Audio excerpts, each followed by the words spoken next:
The content of this podcast is for informational and entertainment purposes only. It is not intended to be a substitute for professional medical advice, diagnosis, or treatment. Always seek the guidance of your healthcare provider with any questions you may have regarding your mental or physical health. The views expressed are those of the host and guests and do not replace personalized care from a licensed professional. Welcome to Mindful Moments with Pedro Morante, a space where a nurse practitioner and educator shares real talk on mental wellness, mindfulness, and navigating life in and out of healthcare. Let's take a moment to breathe, reflect, and grow together.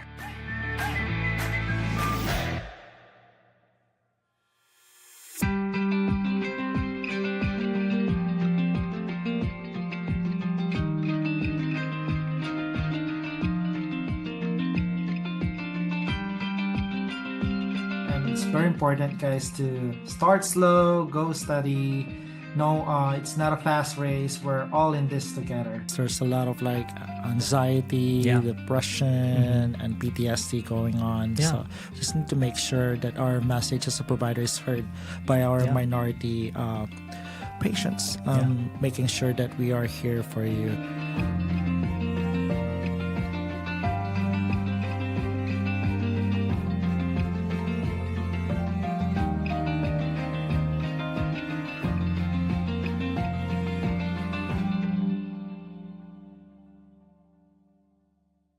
Good day to each and everyone. Welcome to Mindful Moments with Pedro Morante, where we feature established and also highly respected nursing leaders in the community, and also most of them are mental health advocates. So for today's episode, it's very special to me. Number one, I met this nursing leader before when I was an F&P student, and also he's highly visible. He has a lot of titles and accolades and a lot of achievements. And thank you for what you do to our community. The one and only Dr. Sheldon Fields. Welcome to the podcast, and also to all our followers, and also to all the students that are following this podcast. Thank you so much. We just hit 100,000 followers in the social media, so thank you so much. This episode title is very near to my heart also. This is Equity in Action: Racism, Mental Wellness, and Leadership for All Communities.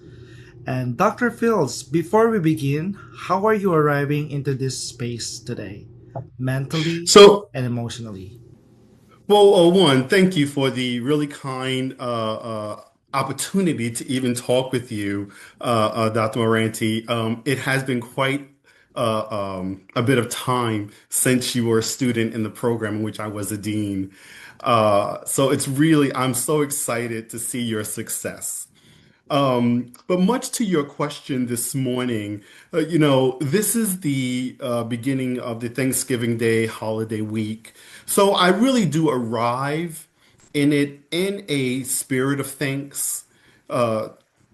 Even though there's a lot going on in the world, in terms of our country, which I know we're going to talk quite a bit about today.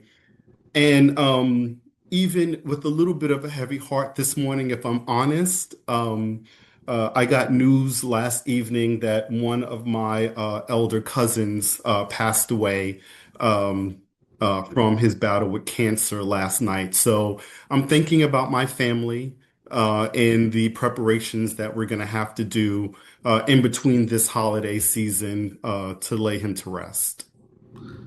My deepest condolences to you and your family, and I know that this is a difficult time for everyone, especially the Thanksgiving holiday, but always remember that there's support, and also there's a lot of people supporting your work, and we feel for you. Absolutely. Thank you for being authentic and vulnerable and sharing your stories to us. Appreciate that. Now, what experiences or moments in your life shape your passion for nursing, advocacy, and eventually leading organizations like the National Black Nurses Association? So I'll tell you, I answer this question quite a bit when people ask me, how did I, as a young Black Latino male, even became a nurse? And that has to do with my mother's oldest sister. my Aunt Lorraine. Aunt Lorraine was a nurse. And when I grew up, sort of looking around and seeing what people were doing with their life, there was my aunt who was the ever-present person, leading the family, having social events at her home. She was the only one who had a home. And so I asked her one day, I was like, what do you do? She was like, well, I'm a nurse. Then the other thing that happened was I was raised by my grandmother. And my Aunt Lorraine taught me at a very early age. I was about 9 or 10 and was always with my grandmother, who her name was Alberta. We used to call her Gaga. But grandma had the sugar, or what we now know as diabetes. And my aunt taught me how to take care of my grandmother, to help take care of my grandmother, draw up her insulin, give her insulin, make sure that she was okay. So quite honestly, Dr. Moranti, I was groomed to be a nurse from a very early age, and it was all due to my Aunt Lorraine, who became my role model and my biggest champion, one of my biggest champion as I pursued my career in nursing. And, as far as fast forward to the future, now where I am currently the 14th president of the National Black Nurses Association, that came after many, many years of my work in social health justice, my work as a researcher in HIV/AIDS prevention, my work as an academic, all of the things I used to do in the community as a family nurse practitioner myself of 25 plus years. And it's all kind of culminated together. Even my time as a Robert Wood Johnson Health Policy Fellow in 2009, which we'll also talk about a little later. I am honored today to be the 14th servant president of NBNA. And we're so proud of you, and kudos to your Aunt Lorraine. He grew a very visible and impactful leader, and that's the person of you, Dr. Sheldon. And Yes. I love and appreciate how you shared to us your story about taking care of your loved ones, and that fueled your passion to create an impact to the community. And I know diabetes is so much common among African Americans and even also Asian Americans, Yes. because of our genetics and also some lifestyle factors that we had. Yes. Thank you. And now, from your perspective, how would you describe the current reality of racism and bias in today's healthcare system? So we know from way back with the early reports that there was always institutional and systemic racism within the healthcare system. And it has played out when we look at the disproportionate impact of certain diseases on minority and historically marginalized populations. To your point about there being a higher prevalence of diabetes in people of color communities, not just African American, but Hispanic, Latino, and others, to the disproportionate rates of prostate cancer in Black men, to the fact that although there's not a higher incidence of breast cancer in Black women die more frequently and more quickly from their breast cancer, to everything that we saw in the HIV/AIDS pandemic with the disproportionate impact there, to what we saw in COVID with the disproportionate impact also in large people of color communities. You know, this is historic. And it wasn't until Dr. Ernest Grant, the first male president ever of the American Nursing Association, who also happens to be African American, under his leadership, he commissioned and stood up the National Commission, the report on racism in nursing. And it really did prove for the first time within the nursing profession that nursing really was impacted by race and racism. And, you know, it wasn't just the nurses of color. It had to do with all nurses. Because what affects one of us as a nurse and professional nurse affects all of us and really does diminish the profession.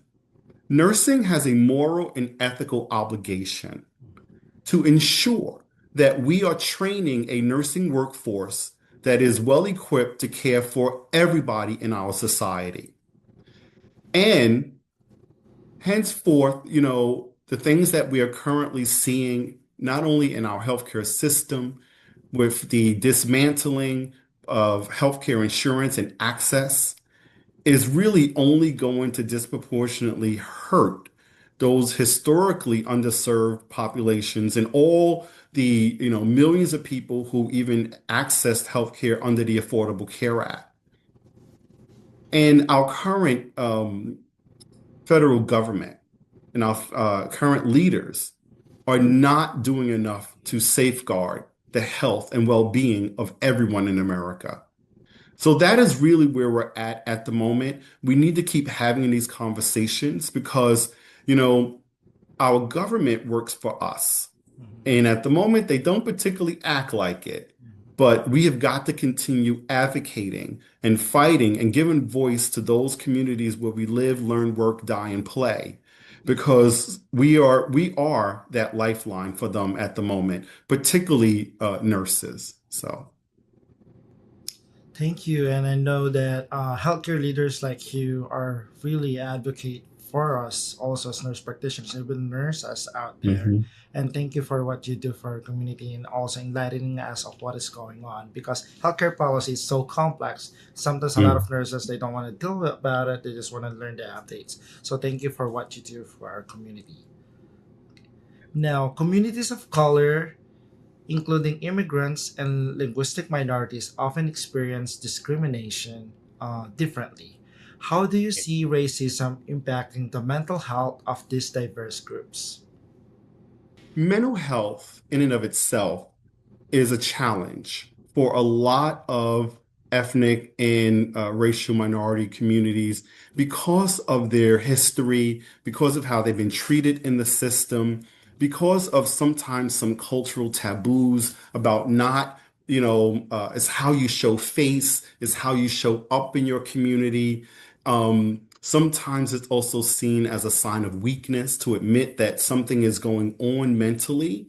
So we have a challenge whereby some people do not seek mental health care out of shame, out of the stigma.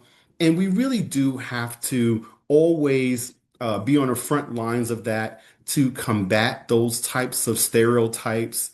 Mental well-being, mental health is important for everybody. And the fact that, we have certain obstacles needs to be overcame. As far as any particular community, it's partly why we also need practitioners who are of those communities that are dedicated to the practice of mental health so that people feel more comfortable even seeking out mental health care. The research is very clear that if you have like-minded practitioners, if you have people who resemble you, sometimes we can combat that stereotype. That's why we need to make sure that we're giving access to training for people to become mental health practitioners of all sorts, so that we can actually provide equitable care and diminish that stigma. But higher levels of depression are not untold. There's been an increase in the rate of suicide amongst adolescents of color.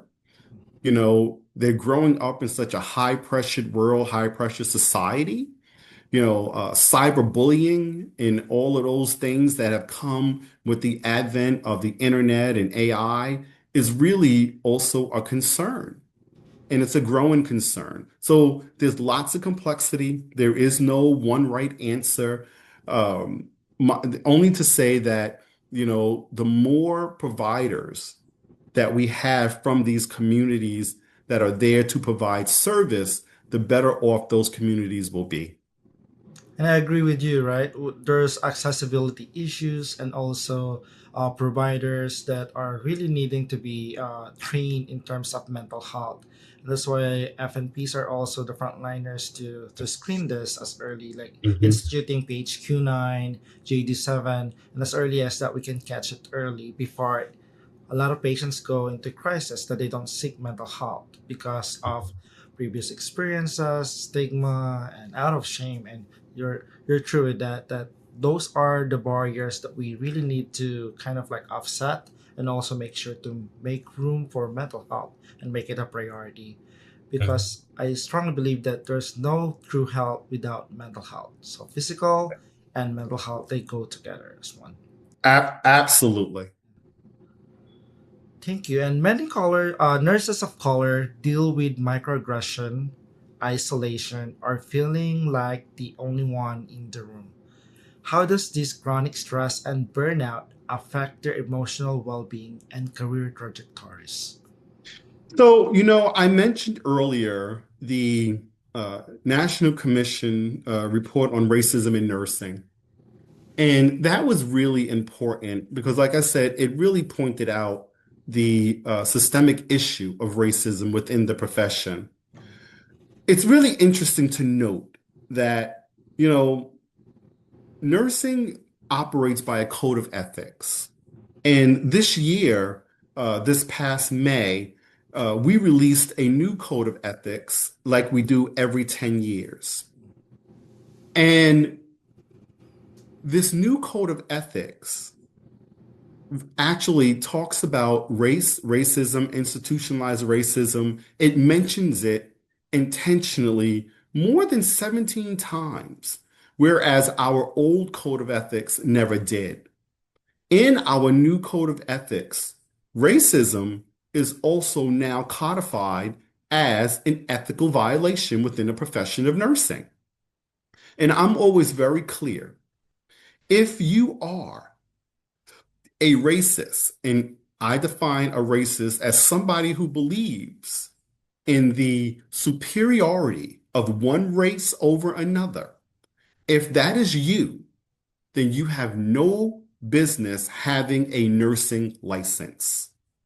Because whether intentionally or unintentionally, consciously or subconsciously, if you hold that level of disdain for a fellow human being, at some point you are going to do harm, and you should not have a license to do harm. Nurses of color are not the majority. This is still, nursing in America is still a majority white female profession. And we have to do more to change that. You know, the most trusted profession in the nation is not racially, ethnically, nor genderly diverse. And, you and I, as two ethnic minority men, are not typical within the profession, particularly, doctorally prepared. When I was coming up, I was the only person that looked like me in every single nursing program I ever went to. You know, that wears on you mentally when you walk into a room that never validates who you are. So that does something to you mentally over time. That's why organizations such as the National Black Nursing Association and all of the other ethnic minority nursing associations, our great colleagues in the National Association of Hispanic Nurses, our colleagues in APINA, the Asian Pacific Islander Group, our colleagues in PNAA, the Philippine Nurses of America, our colleagues in Ananina, the Native American, Native Alaskan group, even the newer groups, the Haitian Nursing Alliance, the Caribbean Nursing Alliance, the Ghanaian Alliance Diaspora of Nurses, the Nigerian nurses, all of us need to have our voice because we need to be able to advocate for those of us who are in the minority within the profession, especially here in the United States. Um, and we can use these organizations to uplift us, to recognize us, to celebrate us, to codify and put forward our accomplishments, because otherwise you would think that there were no nurses of color that has ever done things to contribute and to help the nursing profession, and that's simply not true. Everything nursing did not start and it would not end with the accolades only of people like Florence Nightingale. That's just a lie. So, you know, I know your question was specific about mental burnout. And I say to all of my nurses of color, if you have not found your tribe, if you are not a member of one of the ethnic minority nursing associations that will support you, I implore you to find us, to join us, become a part of us. There's lots of ways in which we help each other. And I agree with you, right? It's just a sense of belonging, and at the same time, connecting with people that you share values with, and also Yeah. you connect with. And that's Mhm. important in this community of nursing. And I agree with you. Together we stand, divided we fall. And all those Absolutely. organizations, I think those are the best decisions that I made when I joined the Yes. PNAA, when I joined the DNPs of Color, and other Yes. organizations. And I Yes. want to get Yes. involved with this different organization because Yes. it kind of like broadened my perspectives on how we can use our platform as nurses in terms of Yes. I will tell you, I have such admiration for Dr. Barrianis. I love that woman. She's brilliant. And it's just that it's like I was so excited to be present when she was inducted just this past into the American Academy of Nursing, along with several other really great colleagues. But I really do enjoy working with her in the National Coalition of Ethnic Minority Nursing Associations. And SEMNA, by the way, is having its annual policy conference in April 9th through the 10th, 2026. And I really do hope people will go to myinsemna.com and sign up. Come join us for the annual health policy summit, because together, and SEMNA represents over 1 million ethnic minority nurses in this country, and we do it with the united voice. I love it. And will this happen in Los Angeles? Is that correct? Yes, Yes. Okay. yes, it's in LA at the California Endowment. And like I say, they can find the information on the Insemna website at myinsemna.org. Yes, that's so exciting. And Dr. Bergones is amazing like you. Those visible nursing leaders are really, really helping our community thrive. So thank you so much for that, what you guys do. Hmm. Now, what mental health challenges do you see most commonly among marginalized communities? Black, Asian, Latino, and immigrants, especially those navigating stigma or cultural silence around mental illness. Yeah.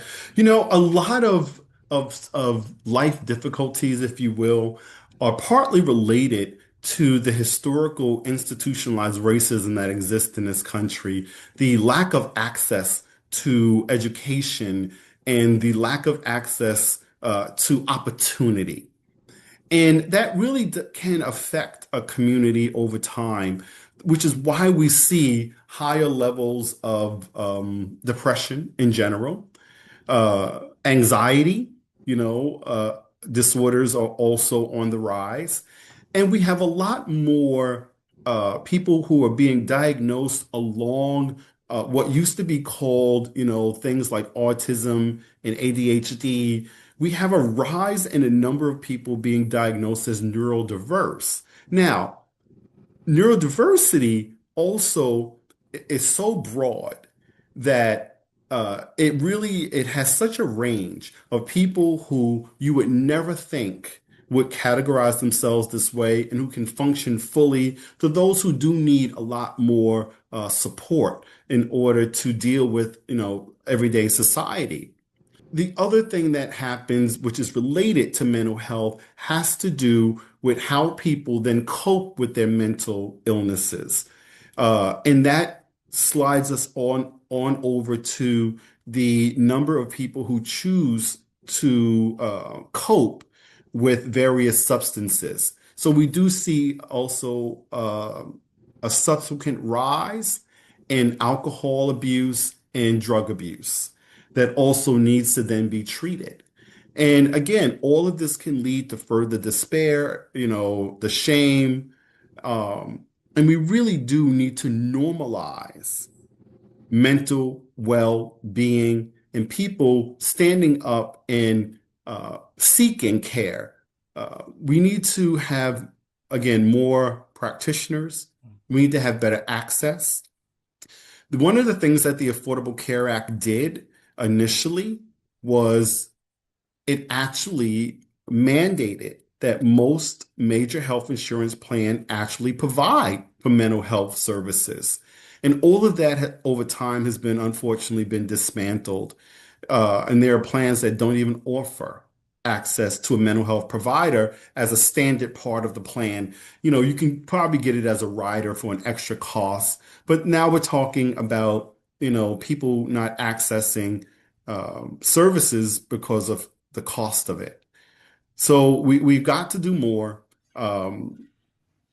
There is no overall wellness without attending to one's mental health. You just can't get there.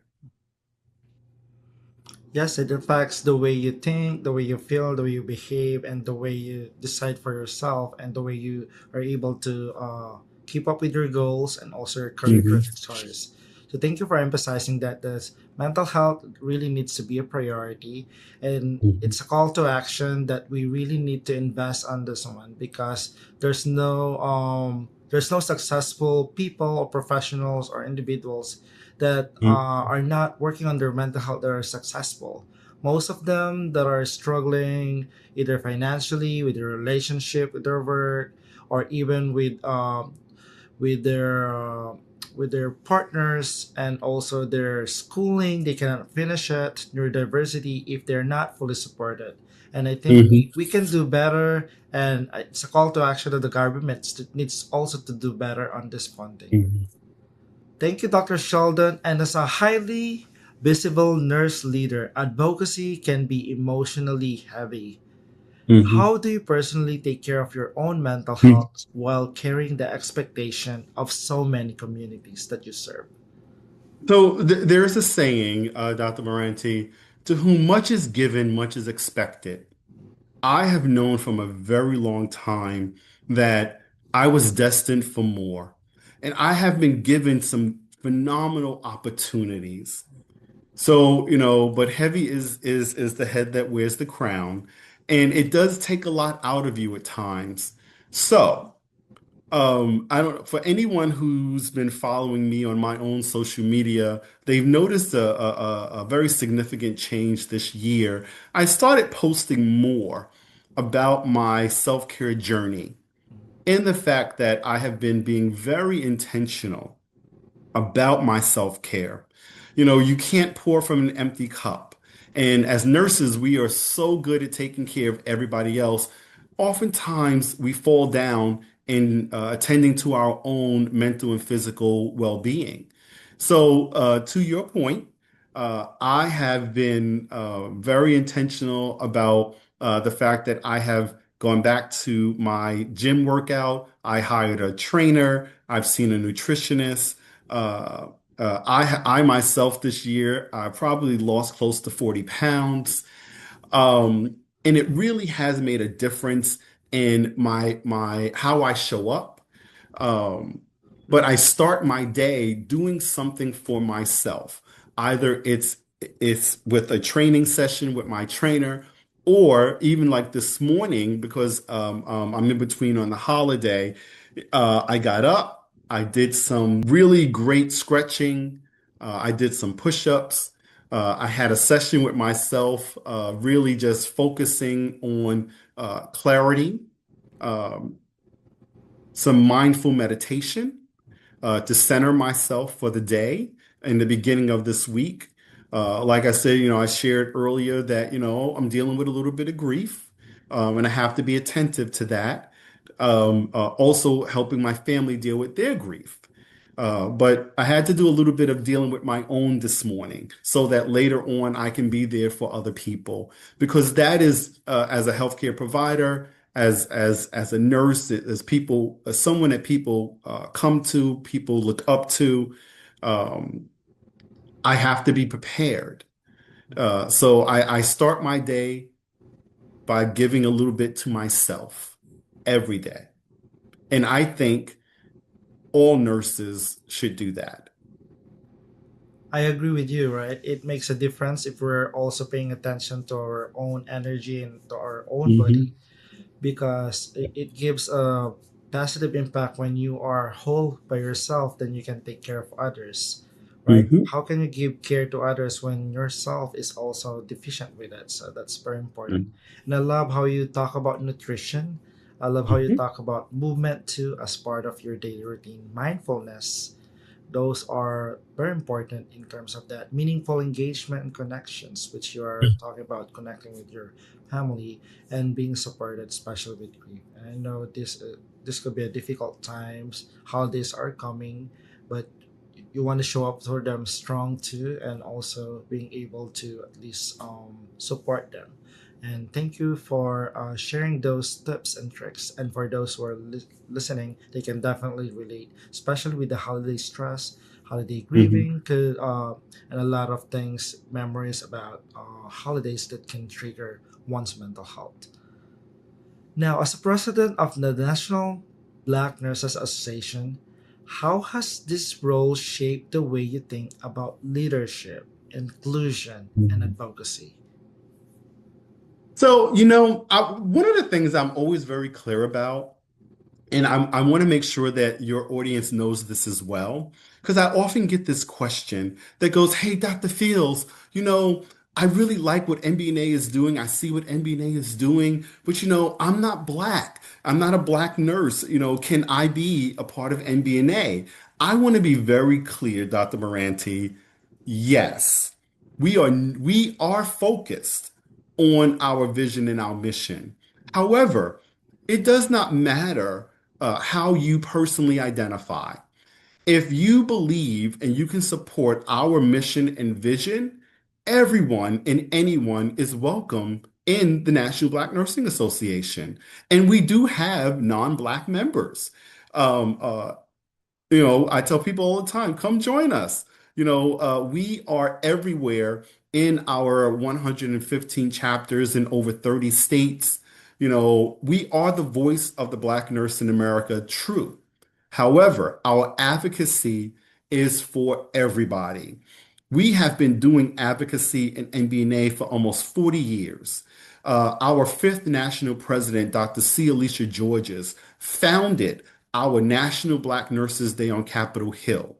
And this year, this coming year, as we do every year on the second Thursday in February, so that would be February 5th, 2026, we will once again bring hundreds of nurses to Capitol Hill for our annual Black Nurses Day on Capitol Hill. Please come join us. It is where we take our advocacy to the halls of Congress, to those members in the Senate and the House of Representatives, and we speak on various issues. And it's not just the issues related to Black nurses, it is issues related to nursing. It is issues related to how do we stand up a more equitable healthcare system by making sure that we have resources to support the entire nursing profession, which is really even more important given what the Department of Education is trying to do with the declassification of graduate nursing programs as being non-professional, cutting off access to resources and loans that nurses need in order to pursue their graduate education. That is unheard of. And it's an attack on all of us as nurses. So, absolutely, we must advocate as a profession. But then there are those very specific issues that we do see in our community, like the issues related to Black maternal health and the fact that Black women and other women of color die during normal childbirth at, 6 to 8 times the rate of white women. That is unconscionable. And we do have to do more around advocating for proper maternal care for this very vulnerable population. So, NBNA is a vehicle, and I'm really happy to be here at this time with my particular health policy background, being able to lead an organization that is needed so vitally at this time because our voice gives voice to so many people who feel voiceless, because we are not. So we're going to keep showing up. I really do hope people will join us in February because everybody is most welcome. Thank you, Dr. Sheldon. And for those who are following this podcast, please join the NBNA. And once again, it's open for everybody. You could be a non-nurse or anybody, right? That has passion for following the mission and vision, and also focusing on justice, equity, diversity, and inclusion. Absolutely. Jedi. Yes. Thank you, Dr. Yes. Phils. And I know we kind of like talk about it a little bit. There's been a really controversial development as the Department of Education recently updated its definition of professional degree and excluded nursing from the list. And as a president of National Black Nurse Association and as nursing leader, what was your reaction when you first heard about this news? So, we knew this was coming because, and again, as a health policy person myself, my first reaction was, this can't be. This has to be a mistake. So I found the information myself. I read the rule. I read the proposed rule change, because I had to make sure I understood what they were saying. And as I just previously said, the exclusion really is a pointed attack, because if you look at the list of other degrees that they also declassified, they're all highly women-dominated professions. Teaching is on that list. Social work is on that list. This is unconscionable.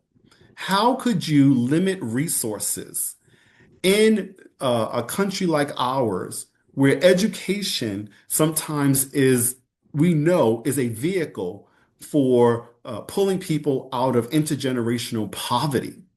You can pull yourself up, you can educate yourself, you can become something more than what you were born into. But if you don't have access to resources, that limits your opportunities.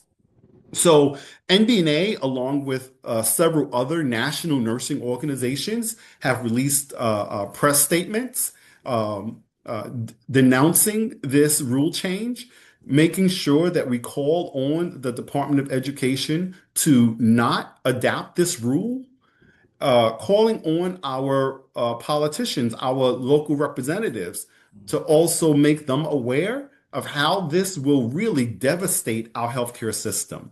Particularly with nurses, you need those advanced degrees in order to produce nursing scientists, in order to produce nursing professors. If you have no teachers, you will limit the supply of nurses in a time in which we already have cyclical shortages.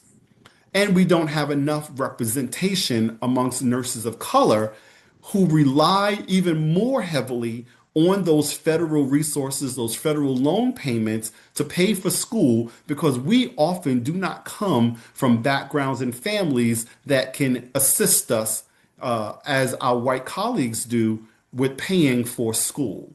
So this cannot happen. I really want to applaud, the folks like the American Nursing Association, who was out there on the very front line before anybody else was, as well as all of the other nursing organizations that have also approach this as a united front.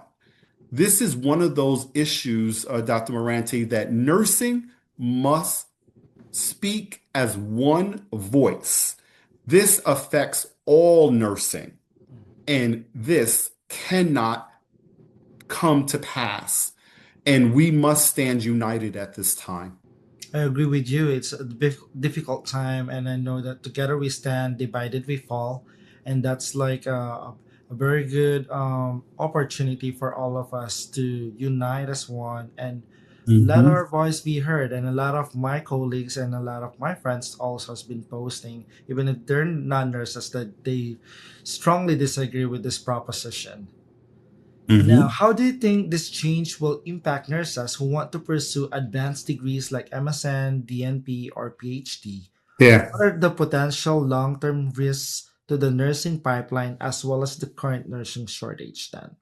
In order to ascend, to be able to become a nursing scientist, to apply for funding, in order to be a nursing professor, the minimum to be a nursing professor is a master's degree in nursing. The ideal, of course, is a doctorate, either a clinical doctorate or the PhD. So if you don't have people who have access to resources to fund their education, then people will be discouraged, and we're going to see the numbers decrease. This is going to affect the entire workforce because we're going to be able to produce less nurses.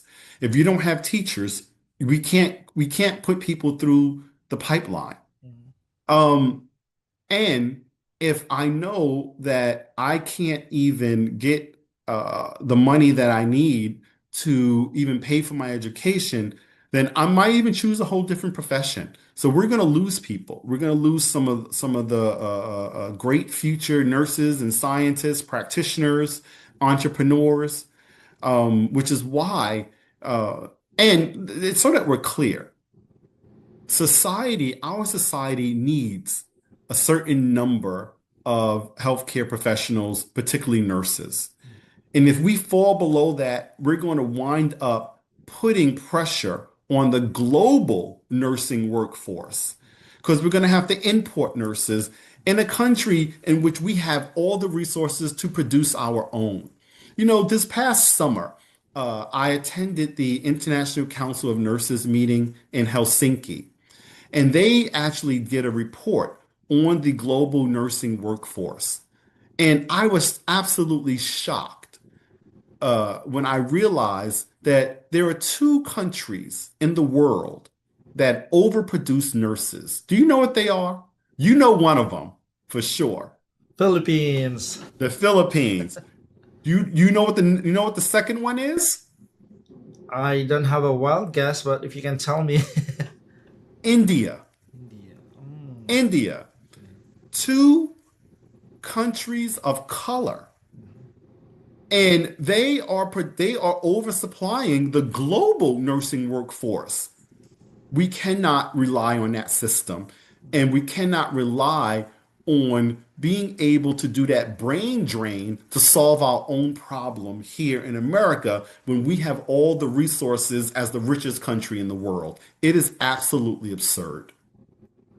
I agree with you. And if there's no nurse scientists or highly qualified faculty, then there will be nobody training them in the hospital. So Nope. we're just as scared that if we are the patients, then there always gonna be short staff everywhere, and it's a global Yes. impact. Yes. Yes. And people are going to die. Yeah. People are going to die. I mean, it really might take that level of demonstration across this country for nurses to do a massive walkout of every healthcare facility for like 10 minutes. The system would go into chaos without us. I agree with you, and I think we're the one running the hospitals, majority of the healthcare too. We stay with our patients. So if we're short staffed, then it's gonna be a total chaos at the hospital. Now, how might this policy shift affect the mental health of current and prospective nursing students? I know some students have the fear of unknown and anxiety about Yeah. this news, especially when they read it in the news So and also in the social media. So here's the thing, the world found out, and our country found out during COVID just what we do as nurses. They realized that oh my God, without the nurses, this would be so much worse, and they were right. It would have been. So nurses went from being celebrated, highly respected. This is denigration. This is trying to break us down. How dare you try to codify my entire profession as not professional? It's a slap in the face. It's demoralizing. Nurses work so hard. Our education, our programs are rigorous. I don't think a lot of people realize what it takes to become a nurse, let alone an advanced practice nurse, let alone a nursing scientist. I have both a bachelor's in nursing, a master's in nursing, a PhD in nursing, 10 plus years of college. And you now want to call me not a professional? Absolutely not. But I refuse to believe that type of negativity because I know what I and my colleagues, such as yourself and so many others in the nursing profession, do every day to uplift this entire society, let alone our individual families, our patients, the many, many millions of lives that we touch on a daily, regular basis. And I really want to encourage my nursing colleagues to not believe that we are less than what we know we are, irregardless of whatever they are trying to say. Thank you. And they that doesn't define our work because we do so much. We're like doing a lot of things that nobody else want to do, right? No, and they're not trained to do. So this really it really is a slap in the face, though, what they're trying to do. Um, and some people, it could affect their mental well-being. It could affect, their sense of self-esteem. I really want people to not let that happen. We got to fight back against that. Yes, thank you. And we needed to uplift our profession and making sure that um, we want to push for this vision and mission that our profession is not degraded, right? And it's Right. just heartbreaking for all the negative news out there, but it shouldn't sing in our mind because we know our worth, right? Absolutely. Even though NBNA centers on Black nurses, your work impacts many underrepresented groups. How do you lead in a way that uplifts all people of color and immigrant nurses facing systemic barriers? Yeah. So, as I said earlier, MBNA, our mission and vision is clear. Our focus is clear. However, we really are an association for everyone. Anyone can be a part of us. You know, but we have been around since 1971, which is when we were formally incorporated. So over 50 years. And we will be here for the next 50 years. And as a leader, it's my responsibility to ensure that we are putting in place the infrastructure, the things that we need to do in terms of training that next generation to take over, so that we are here serving the communities that we serve for 50 or more, 100 more years. That's important. Um, like I said, we work with the other ethnic minority nursing groups as well, sharing our expertise, supporting each other. And that is one of the things that we do. We've done it well. We stay at the table. Uh, we have certain levels and areas of expertise that we share. And we're also able to, share some resources from time to time. Um, all of those are exemplars. You know, at the end of the day, when we uplift one of us, we uplift all of us. And you do have to reach while you climb. And we're very aware of that as well. We are a very inclusive organization. And I'm very proud of that. And, and again, love working with my other colleagues to ensure that not only our communities, but their communities also thrive. Thank you, Dr. Sheldon. And I think NBNA will not exist only for another 50 years. I think it should be like infinite because Yes. we need this organization, and you guys are amazing and how you voice out about the Jedi principles and also the mission and vision resonates with me as people of Mhm. color too. And not only me, Well, for all people that have yeah, the mission and vision to uplift one another. when we started our conversation, it was with the assistance of the National Black Nursing Association and my vision, along with a few others, that we stood up our Academy of Diversity Leaders in Nursing. And that was really important because it's an academy for practitioners who believe in advancing the issues of justice, equity, diversity, and inclusion. And we needed to find a platform to recognize their level of expertise throughout the clinical setting, the educational setting, research, industry, and it is for all of us. But, we could have designed it to only focus on Black nurses, but we knew better. I knew better that I have to have all of us at the table. I'm so excited that, you're going to be a new fellow. And in a couple of weeks, we're going to induct 90 new fellows of our academy, 80 distinguished and new representatives, as well as 10 fellows posthumously. For those of our colleagues who have passed on, but we want to recognize the phenomenal work that they have done when this opportunity did not exist. So we can't be more of an example of how we are advocating for this work. Yes, we're so excited to join you at and other of my colleagues at New York. Woohoo! We're so Yes. excited.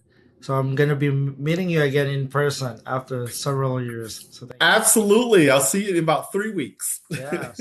Now, if you could leave our listeners with one message, a call to action for nurses, leaders, policymakers, and everyday people, what should we all commit in order to build a more equitable, mentally healthy future? As I started out by saying, nursing is a profession for everybody in our society.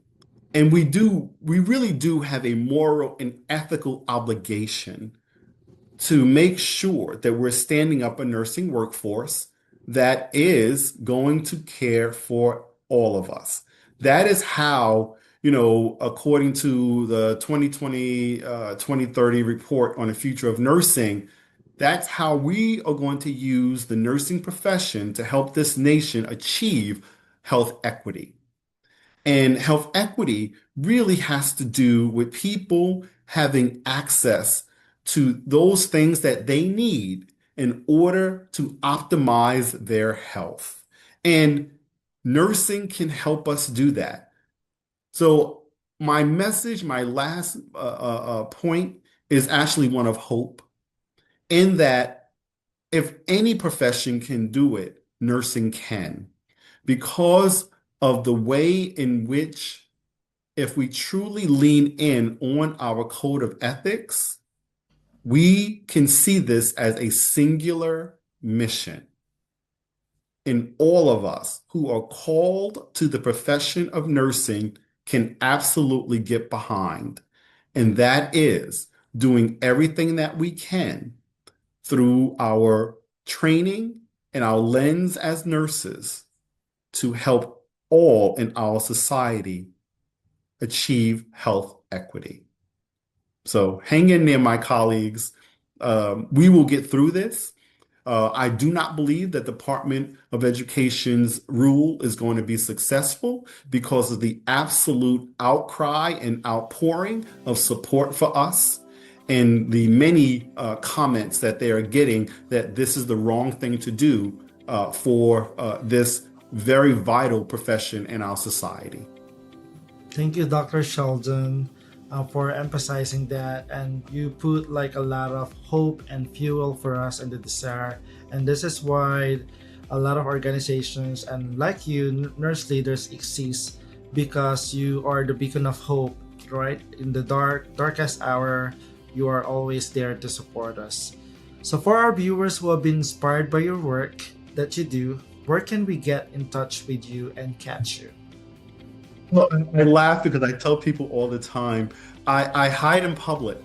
I really do. I don't even carry a business card anymore because I just tell people, if you really want to find out what's going on with Dr. Fields and with NBNA, simply Google me, Google Sheldon D. Fields. My MBNA webpage will come up at mbna.org. My faculty page, because I'm the Associate Dean for DEI and a research professor at Penn State University. That comes up. Research articles come up. I'm very easy to find. You can even go, I'm on LinkedIn. I would love for people to find my LinkedIn page. It's just simply my name. You can find me there as well and join me on a little bit of social media. But I am very, very, very easy to find. Yes, very visible and also a lot of impact and influence that you're doing to our community. So thank you so much, Dr. Sheldon Fields. I think 1 hour is not enough. We could definitely do part 2, part 3 of this because there's so much things and issues and so much wealth of information that you are sharing to us. So I'm very inspired by the work you do, and hopefully we get to collab, and I want to be involved also with some of your projects. And I think the NBNA, I would like to attend some of your conference too that we will be having. But I want to meet you first in New York, and then from there we kind of like reconnect and then go from there. So there you go again, Dr. Sheldon Fields. Woo-hoo! Yes. Thank you for the opportunity. The work that you do, and we're so excited for what's going to be happening next. And thank you for advocating for us. And we really, really appreciate and love you.